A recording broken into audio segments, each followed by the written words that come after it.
Hello everyone, Brian Jennings. This channel exists to process my pathological relationship with Quentin Tarantino.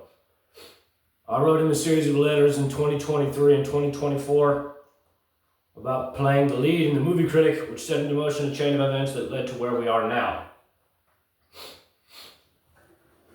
1 second.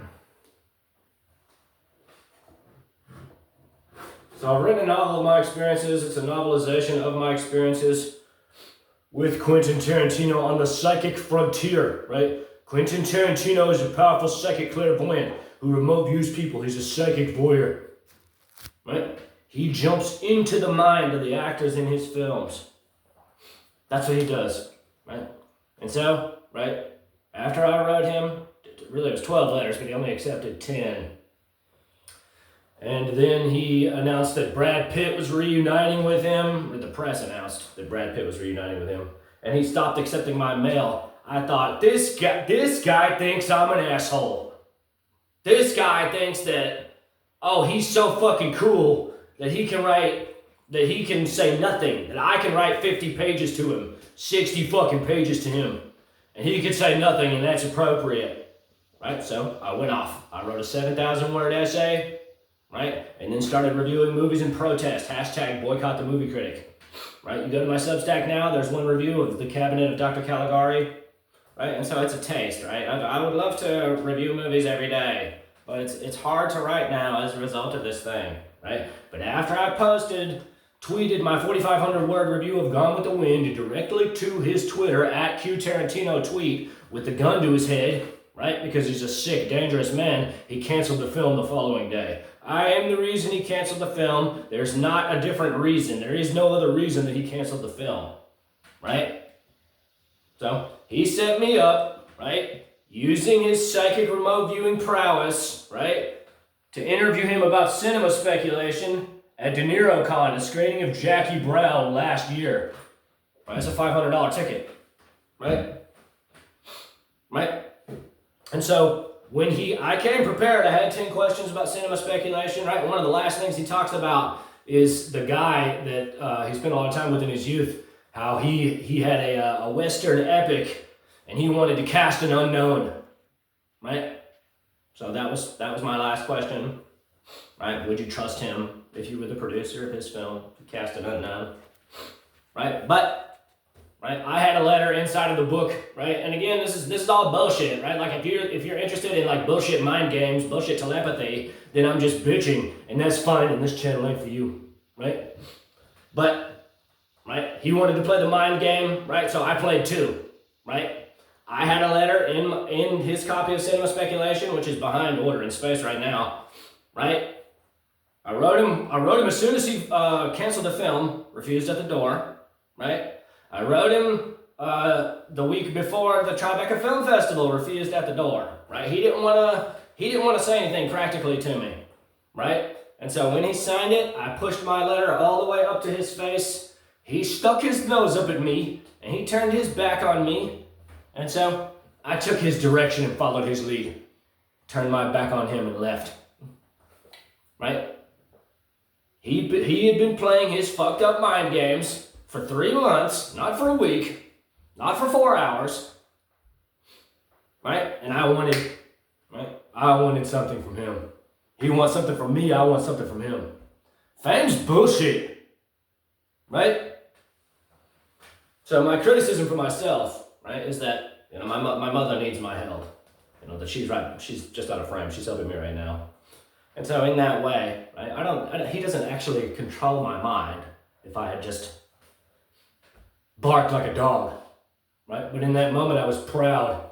And I spent the next 8 months sacrificing everything, right? Which is the origin of this novel that we're reading through, right? And after ending up back here in Alabama, it became obvious that everything that he did was in an effort to overwhelm my mind and make me blow my brains out. There's no other way to interpret it, right? And now that he's failed doing that, he's descended into palpable black magic evil to try to destroy my body with his mind, right? And so, what do I mean when I say that, right? What am I what am I talking about, right? Everything in the novel about the daughter, right? That's all, right? He's a director, right? And so this is what I have to say about it, right? Quentin likes to watch. Quentin's a cuck, right? And so, because I didn't give him what he wanted, right, he told his wife, right, and perhaps another girl that is close to him, oh, I want you to, right, he directed them. That's his direction, right, get it? Right? What's Leo DiCaprio got to say about it? What's their son's name again? Right? He steals my secrets, I steal his. It's easy. The foot thing, it's misdirection, right? Right? So, whoever's in his last movie, right, if it's Brad Pitt already hit it, 100%.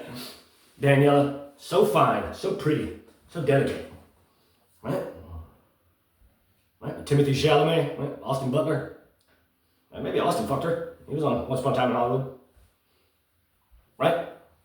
So, right, the daughter, right, seduction, right, the heart, right, like all of that was all bullshit. It was all in an effort to humiliate me. Got me good, pretty funny. You're a sadistic, masochistic asshole.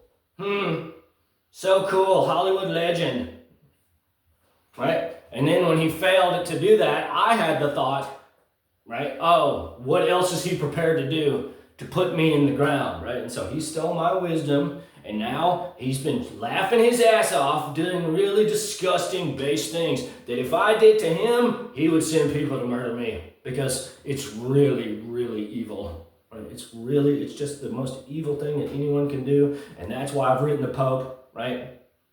And that's why we're talking about it now. I had this thought.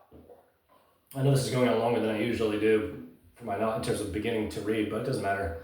I was reading this awful book from Oprah's book club, right?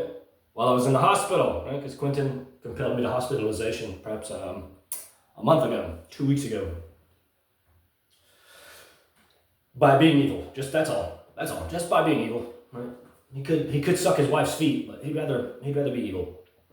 But this book, right, was so terrible. Right? It was about an Italian American, right, but really an Italian family who ends up coming to America, and it's set at the beginning of the 20th century, and the book pointed out something that I suppose maybe I knew on some level, but I never really appreciated, that Spanish flu, Spanish influenza, came as a result of the war.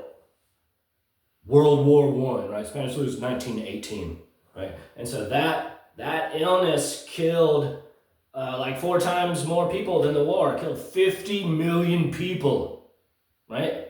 From the soldiers going back home. And so I've ruminated on that for a while. I've thought, what is that? Gosh, what does that mean, right? And so what I'm saying is that like all of these people came together, right? Under the aegis, under the common understanding of destruction and death, right?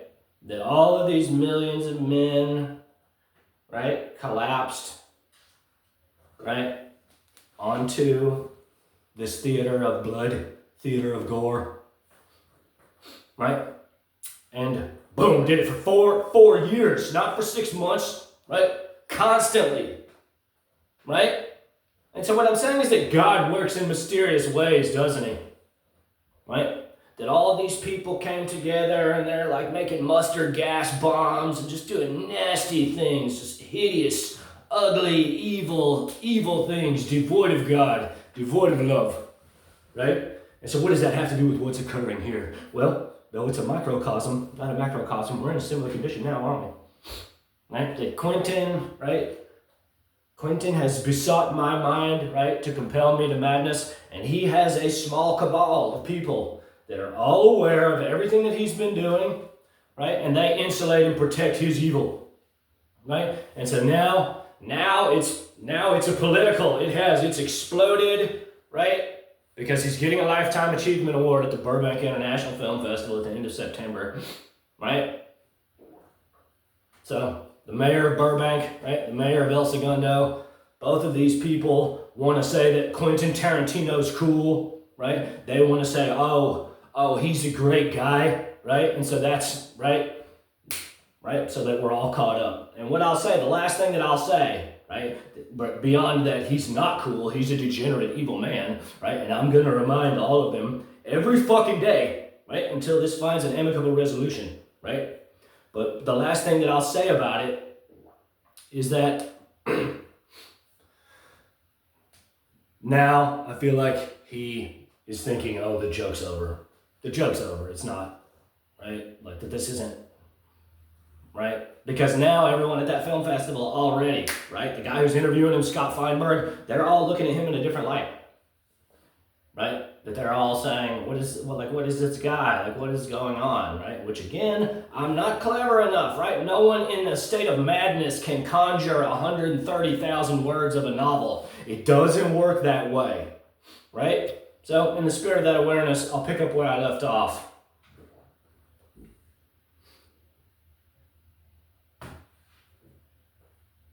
Another Coven member walks by, the same one from earlier. I'll never know her, despite what she looks like at me, despite what she looks at me like. I am too degraded, too much of a husk. I've sacrificed everything to show my remorse regarding Tribeca, the journalist, love, and now I'm hitching north from Memphis towards Hamlet and the Anastasio family. Is it a put-up job? Does Alistair intend to let me play the role? I am assured he does.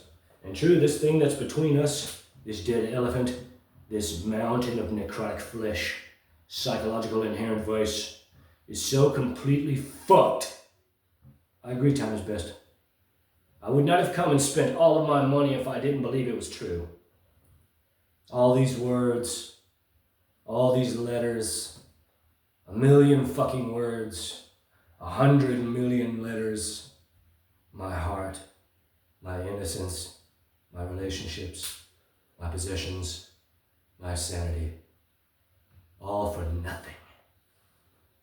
Don't say it, they say. How could I ever make this movie with anyone else, knowing you sacrificed so much? My point is not that she broke my heart.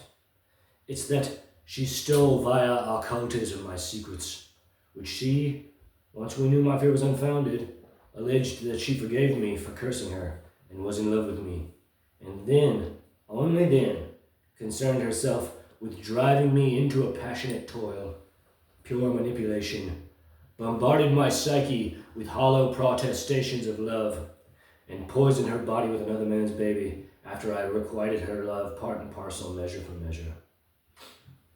I never expected her to be so violently evil, actively concerned with debasing her psyche and soul.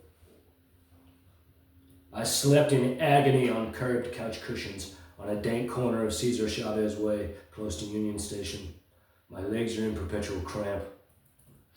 That witch watched me all night and was listening to Benny Zabbitt's US Bitch. What a fucking tacky amateur. She can never be mine. Her palate is too crude. I've told her as much. Now others reminder of Hamlet. Get thee to a nunnery.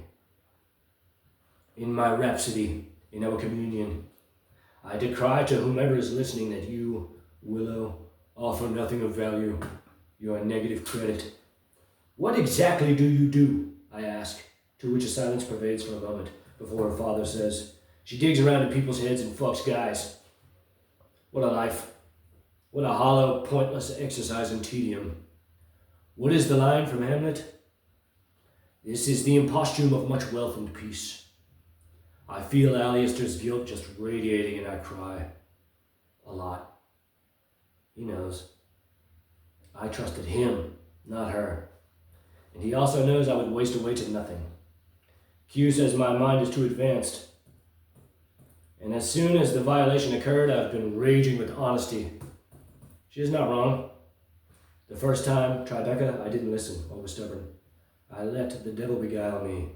So now I said, okay, I have to listen. I didn't realize, I could never have realized, that his daughter is a spoiled whore who has wicked witchcraft, wit, and gifts. I really thought he was perplexed by it all.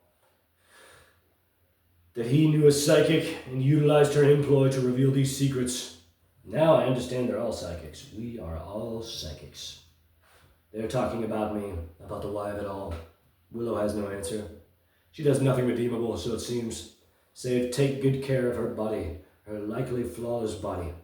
But it is a temple to Baphomet, of lies. She has no foresight to get all the letters.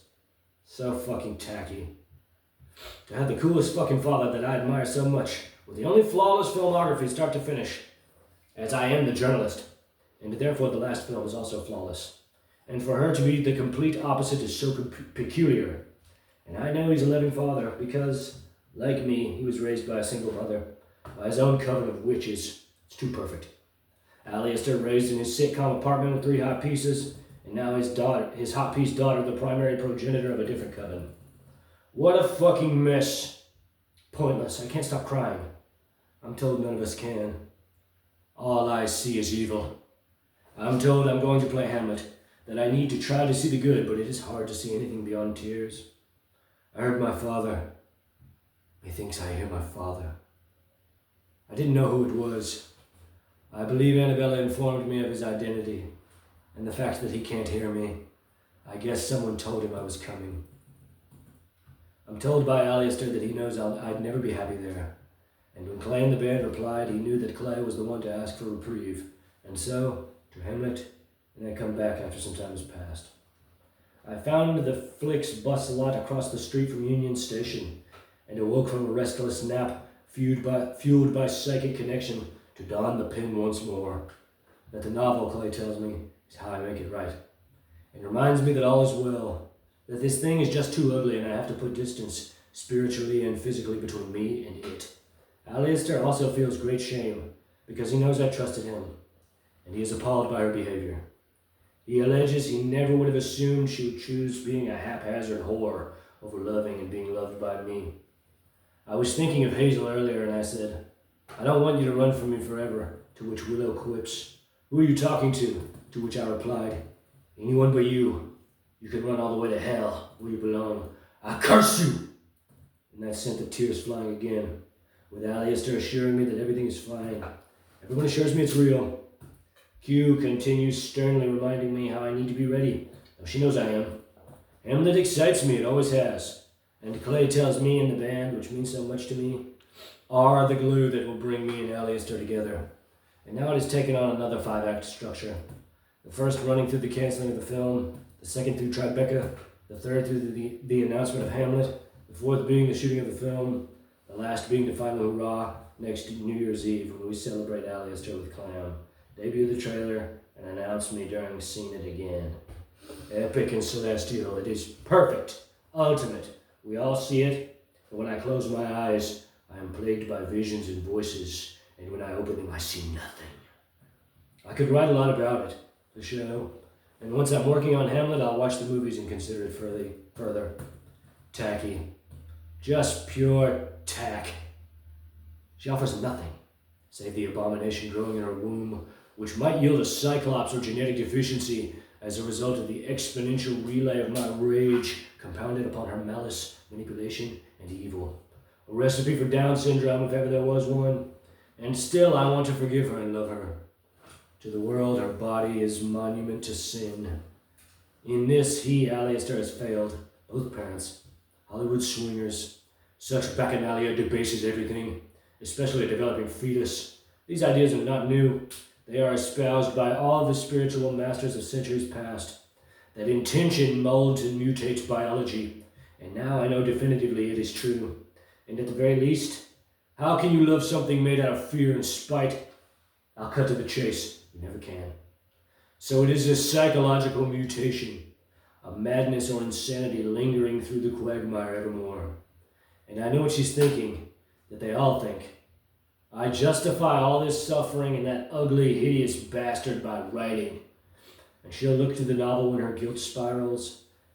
Everything else I've also said is true. She will be broken and alone, along with hollow and vapid, because she offers nothing to the world save charm. But her physical beauty is already on the way out. She saw to it. And when men see nothing, and she looks at herself and sees nothing, her life will then be as meaningless as breaking my heart. Alistair and I discuss countering the curse. I say no. Then I say, if you, Alistair, want me to do it. To which he emphatically replies, yes, please, it's my grandchild. To which I consider for a time before replying, no, just think about it. Just think about it. And he replies, it doesn't matter. And we all mourn as I say, it mattered then. It doesn't matter now. Annabella's father tells him that I'm right, that she allowed a baby to come into a cursed organ. Therefore, anything I do to counter it is meaningless because the damage is done. The organ cultivating the baby has the metaphysical stain and is already wielding its magic, though God works in mysterious ways so we cannot know. Breach, death in childbirth, cerebral palsy, ovarian cancer. She considers abortion, which I abhor, but I guess I want her to do it to show she respects something. They discuss the timing of it all. How she is right at 4 weeks, missed period, etc. If I guessed, took a stab, issues with alignment regarding breach, mutilated underdevelopment, organs, etc., all because of the womb. Damaged tissues and organs under pressure from misaligned cellular development. Only a centimeter. Like God's dominoes cascading askew, and therefore corrupted. I suppose the breach speaks loudest to my spirit. Caesarean, untimely ripped, I prophesy complications. She does it to herself. How can someone have no honesty? How can you be a full-fledged adult still behaving like a 10-year-old? It is tragic. Annabella reminds her that I am here because of her, because I trusted Alistair and thought, well, Alistair has come back into my life, and while it is confusing, she says she loves me, and only I can be something special to her, and so I love her. I'm sure the feeling is mutual, I'm sure of it, if unsure of my every breath. I know she's special too, more special than any woman I'll ever encounter, as rarefied and angelic as any creature. I'll stop there, I guess. So, the novelization of my experiences with Quentin Tarantino, it's all bullshit, right? I can't stress that enough, right? Right? There's no daughter, right? Anastasio never gave a fuck about me playing Hamlet, right? Eliza Anastasio doesn't give a fuck about playing Ophelia, right? That it was all a sick humiliation tactic, right? Right? It was all in an effort to make me lose my mind, right? To go ha ha ha ha ha ha ha ha ha ha, right? And so now, right, it's my business to make sure that everyone understands that he exists in relation to me, right? That there's nothing else, right? There's nothing else, right? I tried to move on. I took my job. I was sorting trash, right? And he still thinks that this is funny. He still thinks that torturing me, right, is appropriate, right? That he's right. So he has $200 million, right? We live in a broke down, essentially ramshackle house, right? It's filled with love, right? But right, he has a beautiful family. He has all the money in the world, right? And so he could be focused on that, right? He could look his wife in the eye and say, "You're the most beautiful woman I'll ever know." Every time he wants to meditate on me and my evil. Instead, right, he conspires to compel me to madness, right? So that the world doesn't have to know, right? That there's an actor in the world that didn't bend to his psychic whim. He's a sick degenerate with a God complex, right? So the Burbank Film Festival is now in on the joke, right? Right? And so anyone who wants to help, right, every time you share these videos, right, it helps bring this to a logical conclusion, right? Every time you comment, it helps bring it to an amicable resolution, right? Nothing is real until I look someone in the eye, right? If it's not him, then it's W and me, right? If it's not them, then it's Anastasio or Fish. And if it's not them, right, it's David Berlinski and the Discovery Institute. And if it's not them, it's David Mamet, right? And if it's not them, it's Paul Schrader. And if it's not him, right, it's Martin Scorsese. And if it's not him, it's his daughter, right, Francesca Scorsese. And if it's not her, it's Anastasio's daughter, Eliza, right? Should I keep going, right? All these things that I've done, right, all that time on the street, right, was to show my remorse, right? And so now, right, you played your games, played your jokes, got me good, made me quit my job that was paying me a reasonable amount of money, got me to abandon my vehicle, right? Turned all of my heroes against me, right? For what? Why exactly did you do that? What, because you can't control my mind? Right? It's pathetic. It's really sad. It's really sad how childish he is, right? And so when I say things, right, about someone being a fully fledged adult and having the mind of a 10-year-old, that's Quentin, right? That's, right?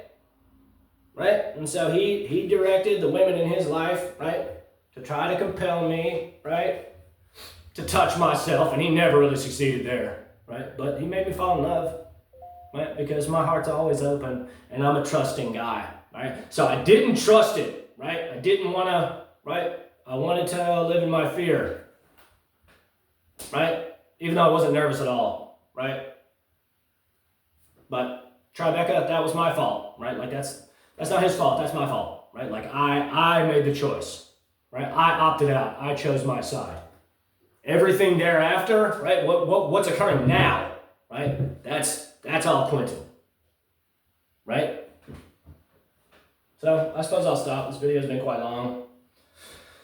The last thing that I'll say is that in reading my book, which I read a little bit from yesterday, I learned something about Shakespeare actually.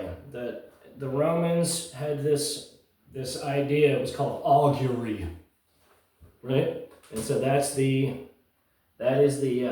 cutting open of birds, right, and divining the future, right, based on what's inside of them, right? And so that, of course, made me think of Hamlet, right? Hamlet, at the end of the play, just before the sword fight, Horatio says, he says something to the effect of, oh, if you don't feel like you should do it, then you shouldn't do it, because you're going to lose. And Hamlet says, not a whit, we defy augury, right? That's what he's talking about, right? There is special providence in the fall of a sparrow, right? Which tells you, right, that Shakespeare was a great scholar, right? Was not some redneck hillbilly from Stratford-upon-Avon, right? It was a man who not only knew how to read Latin, but that understood history. He knew the classics, forwards and backwards, right? So, right? See what's good in your life, right? Know that life is not an accident. All instances of psychic phenomenon and clairvoyance derive from the mind of the adept tapping into the non-local conscious field which permeates all of space. The highest levels of said expression see the adept behaving like God. You can heal the sick and you can do your damnedest to destroy, which is far easier. So pray for me, pray for Quentin, pray to bring this to an amicable resolution. Uplift your soul to God. Like, comment, subscribe, share. All the best.